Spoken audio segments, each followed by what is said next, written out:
Just only 13, and just the thought of me seeing him on the floor would never leave my brain. But first, new at 5, a heartbreaking story you'll see only on 11 Alive. A mother in disbelief tonight, mourning the loss of her teenage son.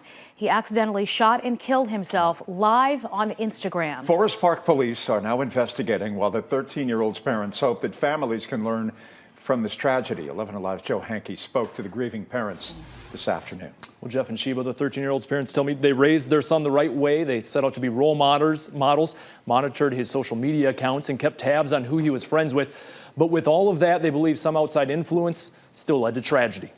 Malachi Hemphill's parents say they will remember their 13-year-old boy as a talented, smiling young man.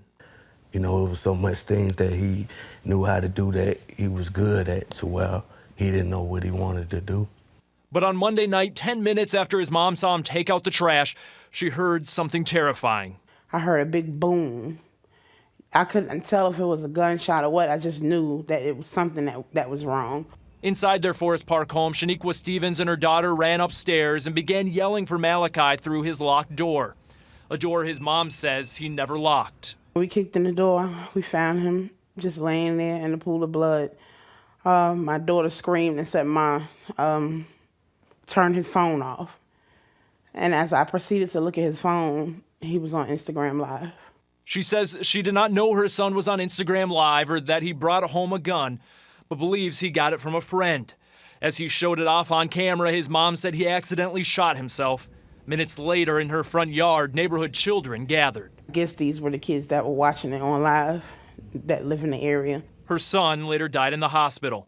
Now she wants her son's tragic death to force parents to never stop asking questions, to know where their children are and what they're doing. Monitor their phones. Just monitor your children more now than anything. And Malachi's stepfather says he worked to be a role model, spoke about wrong and right and making decisions, but he now knows that a wrong influence outside of the home can still lead to heartbreak. It can happen to the best parents that's best to their kids, to the best to their ability. It can happen to the best people, the best ones that love their kids. And Forest Park police today confirmed they are investigating the circumstances that led up to the shooting. The boy's mother tells me detectives are trying to determine how a gun ended up in a child's hands to begin with. The family's holding a vigil outside their home tonight in Forest Park at 7:30. Jeff. My goodness, such an awful story, Joe. Thank you.